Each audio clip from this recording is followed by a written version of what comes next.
Michael Morell, thank you so much for joining us. Michael Morell at the CIA since 1980, served under 6 presidents, and for many years was giving the Presidential Daily Brief. You were really the first point of contact for the president for many years. Right. So I was George W. Bush's first intelligence briefer, so from January 4th, 2001, even before he became president, he was president-elect. Huge honor, but even a bigger responsibility, right, to carry in the agency's secrets and its best analysis and really help shape the worldview, right, of the most important person in the world. While we're on the subject, one of the pieces of the book that was fascinating to me was your personal relationship with President Bush. You spent a lot of time with him when he was on vacation. Yeah. Just talk a little bit about that. He's a very special person. He's down to earth. He's a family man. He has a sense of humor. When we were at the ranch together, we would actually start a briefing by eating cereal together and talking about baseball scores, and then we'd have to do the dishes, right? Because that's what the First Lady demanded. My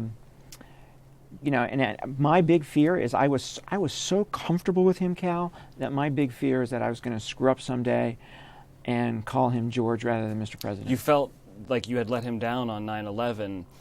There was information that went directly to him at the end of that day. I think it was the end of the day. He was on a briefing, and you had asked that everything be passed to you before he heard it from anyone else. And it seemed to me like there was a personal sort of side to that. You wanted to tell him.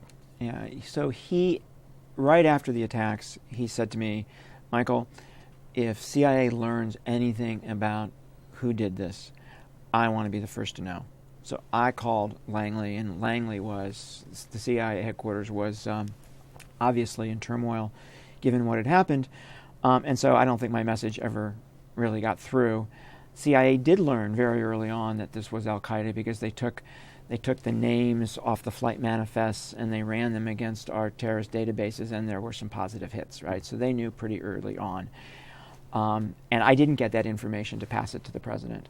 So later that day, when the president was in a secure video teleconference and George Tenet was briefing him on this information and told him about it, and the president hadn't heard it from me first, he turned around in this video teleconference and looked right at me like, Michael, what did I tell you, right? And I kind of shrugged my shoulders as if to say, I don't know what happened, Mr. President. But that's the kind of relationship we had. Seymour Hersh has put out a recent story that it doesn't necessarily contradict sort of your version of events. Some of it seems true, but I'm just wondering your reaction to his story. Yeah, so to put not too fine a point on it, it's rubbish. It's all wrong. Look, he says that we learned of bin Laden's whereabouts at the Abbottabad compound from a Pakistani walking in and telling us and us giving that person $25 million. That is not true. The story I tell in the book about us finding one of Osama bin Laden's couriers, identifying exactly who that person was, finding where he was on the planet, and then following him to that Abbottabad compound, and then watching the compound for months and coming to the analytic conclusion that bin Laden was probably there. That's the story of how we found him. And then, of course, the other thing that Sy says is that the Pakistani government was totally aware of all this, that was aware we were going to come, that was complicit in the operation. I was in every meeting at the CIA, Cal, in every meeting at the White House. I was there when President Obama said, we are not going to tell the Pakistanis. And it wasn't because we didn't want to. President Obama was even saying, we're not going to share this with so many people within the U.S. government. Exactly. This was the most closely held secret that I'd ever been involved in my career. And we would have loved nothing more than to have done this with the Pakistanis, because nothing would have cemented the relationship between the United States and Pakistan better than us together capturing or killing bin Laden. So it's not that we didn't want to. We were just concerned that in the Pakistani system, had we told them, there would have been a leak. Not that the senior leadership of the government would have told somebody, but that somebody in that system would have leaked, and it would have gotten to bin Laden and he would have got away. So the president And you believe this has happened before. You mentioned in the book Sure. that there was a strike after the Africa bombings. Correct. And somehow bin Laden slipped away right before those cruise missiles arrived after the East Africa bombings. And I can't prove it, but I believe that somebody in the Pakistani system warned bin Laden, because we had told the Pakistanis that cruise missiles were going to come across their territory on their way to Afghanistan, on their way to this particular camp. So there was reason to worry, right? I was there to learn that the Pakistanis were incredibly upset with us for what we had done and for not telling them. They were embarrassed, and they told me this. Walk me through that meeting that you had in Pakistan. So, and the president sent me to Pakistan to kind of start smoothing over the relationship. And General Pasha, who was head of the Pakistani intelligence service, ISI, their CIA, and General Kayani, who was then the chief of staff of the Pakistani army, they told me, you embarrassed us. You embarrassed us on the intelligence front because you found this guy right in our own country, right in our backyard, right in a city which has our West Point. And you embarrassed the Pakistani military because you flew hundreds of miles into our country and put troops on the ground, and we didn't know you were there until very, very late in the process. So you embarrassed us. Does this perhaps explain some of what we're hearing now from Pakistan in these reports? So I'm speculating here. Mm-hmm. Right? I'm very big into making clear what you know and don't know, and what you think and why you think it. That's the intelligence business. I'm speculating here. The Pakistanis have been peddling at certain levels in Pakistan, not the government, but certain levels in Pakistan, have been peddling this idea that they helped in the operation, that they were aware of the operation, because what's the only way that they can save face, right, and avoid this embarrassment that we talked about, and it's to make this claim. So I think that Sy Hersh's sources, which he claims to be American sources, have somehow swallowed this story and told it back to Sy Hersh. While we're on the subject of Pakistan, one of the things in the books that you talk about is the drone program and your support of the drone program and how it's potentially saved lives over time. I think audiences in places like Pakistan would sort of have a hard time seeing that. And one of the issues you talk about is the need to keep basically operational security about these strikes and the media's need to properly cover what's going on these strikes. Right. So I'm not going to talk about any particular government agency here, and I'm not going to talk about any particular location on the planet where these operations take place, okay? But here's what I will say about drone operations. In my mind, they are the single most effective tool in protecting the United States and our allies from attacks. I am absolutely convinced that without the aggressive drone program, which was started by President Bush and continued by President Obama, that there would have been another 9/11 style attack in the United States sometime between 2008 and 2012. I'm absolutely convinced of that. The other thing I'll say is that this is the most precise weapon in the U.S. arsenal. Collateral damage is not zero, and gosh, I wish it were zero, but it's not. But it's very close to zero. Number three, the numbers that you see, Cal, about huge amounts of collateral damage just aren't true. They are put out there as propaganda by people who want this program to go away, and Al-Qaeda is one of those groups. Well, so that's my follow-up question, because we talk about from Al-Qaeda to ISIS and the recruitment, and how ISIS is so social media savvy at using these. I mean, doesn't that concern you, even without the casualties? Absolutely concerns me, and it's a great question, okay? But here's the way I think we have to think about this, which is there are terrorists who are at certain places on the planet that we can't get at them easily. They are trying to conduct attacks against the United States and Western Europe. They are trying to kill Americans and citizens of our allies, and they have the capability to do so. We have to do something about those people before they act, right? And so the question is, what do you do? Do you drop bombs on them? Do you send cruise missiles in? Do you send U.S. troops in? Do you use these drones? Right? You have to do something. And yes, there's a consequence, right? Yes, there's a consequence to the radicalization of other people, but it's not dissimilar. The metaphor I use is that if there's a gang member coming through your front door one evening to kill your family, you got to deal with that person.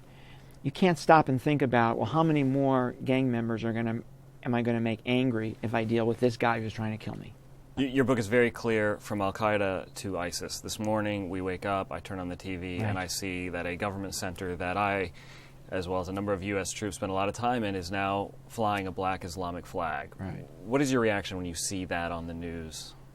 So, I consider ISIS, and I say this in the book, I consider ISIS to be part of Al-Qaeda, even though they're not, even though they will not become officially part of Al-Qaeda because they don't want to be bossed around by... They don't want to follow orders. They don't want to follow orders, right? That's what I say in the book. They don't want to follow orders. They want to be their own guys, right? But the ideology is the same. The objective is the same, establish a caliphate, and their belief that they have to ultimately defeat the West in order to achieve that over the long term is exactly the same. So, in fact, as you know, ISIS came from Al-Qaeda in Iraq, right? The story of ISIS's rise, which I talk about in the book, is actually, a fascinating one. Goes all the way back to the Iraq War in 2003, with the creation of Al-Qaeda in Iraq in the first place, to challenge the U.S. occupation there. Goes back to the de-Baathification decisions by the United States government to do away with the Iraqi army and the Iraqi security forces. And all of a sudden, those guys don't have a paycheck anymore. You got to do something to feed your family, right? So some of them joined the insurgency and some of them joined Al-Qaeda. But by the time we left, by the time the U.S. military left at the end of 2011, Al-Qaeda in Iraq was at its nadir.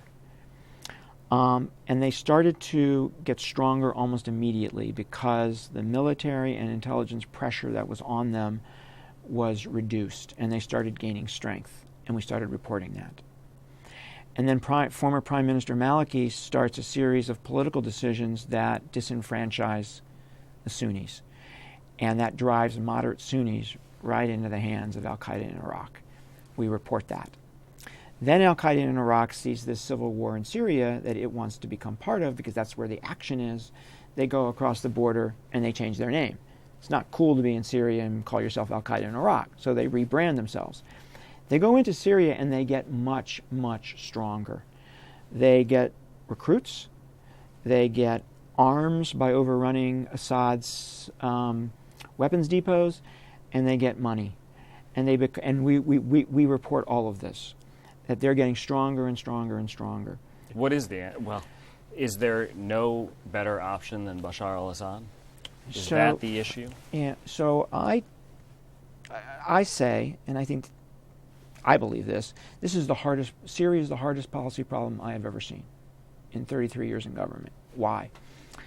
There's not just one war going on in Syria. There's actually multiple wars going on in Syria. In fact, there's 5, and I won't talk about all 5. I'll talk about 2. The 2 most important are, number 1, a proxy war between Iran and Saudi Arabia, and it's a proxy war over long-term influence in the Middle East. Iran wants it. Saudi Arabia doesn't want Iran to have it. In that war, in my personal view, I'm stating a policy view here, which is unusual for an intelligence guy, but in my view, we should be all in with Saudi Arabia. The other interesting war that's going on in Syria is between a secular leader, Assad, and ISIS and Al-Qaeda. Mm-hmm. Who should we support in that war? That's the really secular leader, right? So we have 2 different wars pointing in 2 completely different directions. That's why this is so complicated. I want to take you back a bit to the beginning of the Iraq War, because a lot of people point to, and your book is fascinatingly open about this, the intelligence failure on weapons of mass destruction, and you go seemingly out of your way to apologize to Colin Powell. It was a fascinating moment to see politics kind of combining with the intelligence community. Powell writing his speech from the agency. I'm wondering why you felt it necessary. Yeah. So let me say a couple things about that. One is there's a myth, or there's a view out there that the Bush administration or hardliners in the Bush administration pushed us into the view that Iraq had weapons of mass destruction. That's a myth. That did not happen. We were there. In fact, we were there before George Bush ever came to office. We were telling Bill Clinton that we were concerned about Saddam's weapons of mass destruction program. In fact, everybody that looked at this, every intelligence service in the world, academics who looked at it seriously, the United Nations was concerned about it. Everybody came to the same conclusion. We were wrong. Colin Powell was the guy who was asked to go out and tell this story to the American people and to the world. Have an Adlai Stevenson moment. Have an Adlai Stevenson moment, right? And this is a guy who I believe served his country as well as anybody ever has, through multiple different jobs, distinguished performance just across the board, a real patriot. And he's worn this on his back. In fact, I've heard him say that this Iraq WMD thing is going to be on my tombstone, right? And we were the ones to give him the information that he went out there with. So I felt it necessary to apologize to him. I'll tell you that I sent him that chapter in advance, and he gave me a call, and he was deeply appreciative of the apology. Let's talk politics for just a short period of time here. Benghazi is something that thrusted you into politics, whether you sort of liked it or not, and now we're going to see, I think, Hillary Clinton sort of go through this. Are you surprised at how politicized Benghazi has become? So I'm not surprised. I'm disappointed, but I'm not surprised in this town that we live in, this highly politicized town. It used to be that politics didn't infringe on national security, but that's not true anymore. Were you surprised by some of the attacks? I'm surprised that they became personal. But a little of that rests on my shoulders, quite frankly. The CIA historically has found itself between kind of the meat and the sandwich in policy debates and in political debates. And we become that meat in the sandwich because people like to cherry pick things that we say. So one side in an argument will say, well, CIA says this. And the other side of the argument will say, well, CIA says that. And it's very important, that's not surprising, right?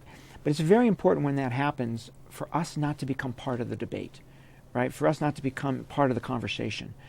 And I made a mistake, and I talk about it in the book.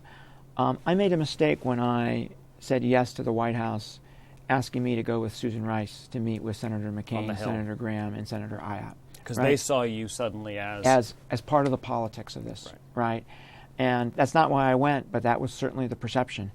So I'm one of the few people in this whole Benghazi thing that have actually stepped back and have actually said, okay, what did I do right? What did I do wrong? I think everybody has to do that, because I think there's a lot of people who've said things about Benghazi that aren't quite right. And there's been a lot of media coverage that's not been quite right? So I think everybody needs to kind of step back and say, let's get the facts right here. I spent a lot of time trying to correct the record on what a lot of people have said about the CIA and what a lot of people have said about me. I'm supportive of Trey Gowdy's committee because I have a lot of confidence that a former prosecutor can get to the facts and let the facts take him where those facts take him. Why not release the video? I mean, you go through this in the book very clearly, and I spent most of last night thinking about this. You're able to write about it in great detail. Right. So you're sitting there, you're watching the video of this attack, these multiple attacks that took place in Benghazi over the course of what was like 12 hours, 3 separate attacks. You go through it in great detail in the book, but we can't see the video. And you say in the book, we should. Right.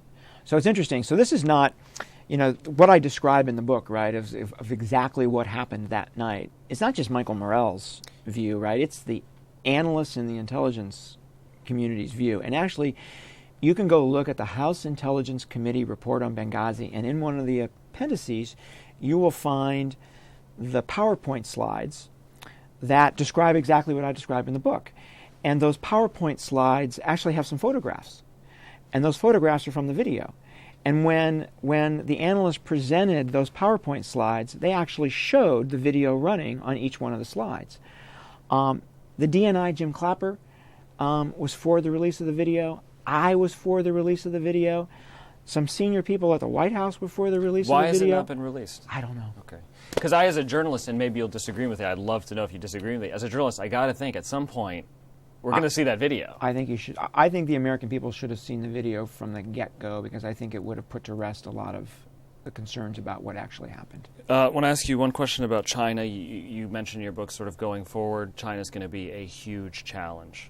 Right. So I actually think if I were talking to the next president of the United States, I would say you have two huge challenges on the national security foreign policy front. One is how do we get our policy right in the Middle East? We've just been talking about that for some time. The other is how do we get our policy right towards China? In my mind, there is no more important bilateral relationship in the world than between Beijing and Washington. That relationship is going to define in some way what the world looks like over the next 25 to 50 years. And what I would tell sort of the new president is, look, there's a couple things that are pushing that relationship between Washington and Beijing in the right direction, and there's a couple things pushing it in the wrong direction. The things that are pushing it in the right direction, we both have a huge stake in the Chinese economy doing well. We both have a huge stake in that. I know Chinese currency manipulation, Chinese theft of intellectual property, but we all have a stake in a strong Chinese economy. And let's deal with those problems, but let's all try to work toward a growing Chinese economy here. Good for us, good for them. The other thing pushing us together are increasingly around the world, our national security interests overlap. Conversations with my Chinese counterparts that convinced me of this. Stability in the Middle East, much more important to the Chinese, important to us, but even more important to them because they get a bigger share of their energy from the Middle East. So places in the world where our national security overlapping, we should be working together. What keeps Michael Morell awake at night? Is it ISIS? So it's a terrorist group with weapons of mass destruction. It's ISIS with the bomb. Or Al-Qaeda with the bomb. Okay. Right. One of the things we have to be careful of, Cal, is that as we focus on ISIS, we don't lose focus on Al-Qaeda in Yemen or Al-Qaeda in South Asia or even Al-Qaeda in Syria, this al-Nusra group. So the fact that they haven't merged is actually something we really need to be mindful of, is what you're saying. It would almost be easier if ISIS just fell under Al-Qaeda leadership. I'm not sure it would be easier, right, or harder, but we just have to remember that actually right now today, Al-Qaeda in Yemen poses a greater threat to the homeland than does ISIS. So we just can't forget about those other groups. That's what I'm saying. But bin Laden, very, very interested in weapons of mass destruction, said it was a religious duty for Al-Qaeda to get their hands on it, and made it very clear that he would use it. We know with certainty that he was talking to Pakistani nuclear scientists about how do I get my hands on a nuclear weapon. We know with certainty that Al-Qaeda before 9/11 was working on anthrax and had made quite a bit of progress on anthrax. Different terrorist groups since then have spoken about an interest in weapons of mass destruction. ISIS, we know ISIS has talked about an interest in weapons of mass destruction. So that's the nightmare scenario, right, is some sort of chemical weapon, biological weapon, or God forbid, nuclear type weapon. How much does this secondary influence worry you? It's almost, in your book, it's like we went from Madrid and then we saw a recent sort of attack in Texas, which, got linked to ISIS through the potential influence. So two types of attacks, right? One is these overseas groups directing people to attack a particular target a particular way. They fund it, they think it through, right? 9/11. The other is these lone wolf attacks, right, where these people are simply being being radicalized in their bedrooms, in their basements by ISIS, by Al-Qaeda, primarily by ISIS and their Madison Avenue quality social media, right? You got to worry about those guys too, because you get a couple of them, right, who get radicalized, pick up AK-47s, walk into a mall on a Saturday afternoon, kill 25 to 50 people each, could do tremendous damage to the U.S. economy. So you have to worry about both the directed and the self-radicalized attack. Many people are saying that the U.S. government is not doing a good enough job on the second part of that, the influencing of people around the world. Do you agree? Do you disagree? So here's what I would say. I'd make 2 points. One is, this is really hard, right? Some people say, well, why can't you just shut down social media? Right. Well, if you take this server down, it pops up 2 hours later on this server. It's just whack-a-mole. Given the nature of the internet, you can't shut it down. So the second question is, why can't you fight back? Right? Why can't you fight back against their narrative? And the issue is, we don't have any credibility in fighting back against their narrative. Their narrative is that the United States, the West, the modern world is a threat to their religion. And they're protecting their religion. And we are attacking them in Iraq and in Syria as they try to protect their religion, so everybody go out and attack the United States. Right? It's a tough message for us to have credibility pushing back on. What we need are Muslim leaders in Muslim countries talking to their own people about this. We need Muslim clerics talking to their congregations about this. We need Muslim teachers talking to their students about this. And we need parents, Muslim parents, talking to their kids about this, right? That's where this dialogue has to take place. One of the things I talk about in the book is there is a country in the world that has done a remarkable job at this and has really gotten no public credit for it, which is Indonesia. Indonesia has done, in my view, a really significant job at infusing the idea, the principle of tolerance into their schools, into their mosques, into their television programs and radio programs and music and the arts, and it's had an effect. It's very, very, very interesting to me that fewer Indonesians have gone to fight in Iraq and Syria than Americans, Canadians, Australians, and West Europeans. It's remarkable. It's remarkable from the largest Muslim country in the world, and a country that really suffered from a serious extremist problem after 9/11. The thing that I really stood out to me in the book, and I guess my last question, you're standing there and President Obama is going around the room, and you deal in probabilities. I think the CIA deals in probabilities, right? There's no certainties. You're working on intelligence. Right. He goes around the room asking, is bin Laden in this compound, in everyone's individual?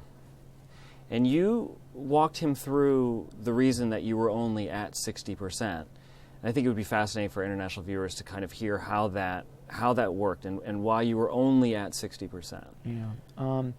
He asked that question because he was hearing so many different people say different things. Our main analyst was at 95%. Her analytic supervisors were at 80%.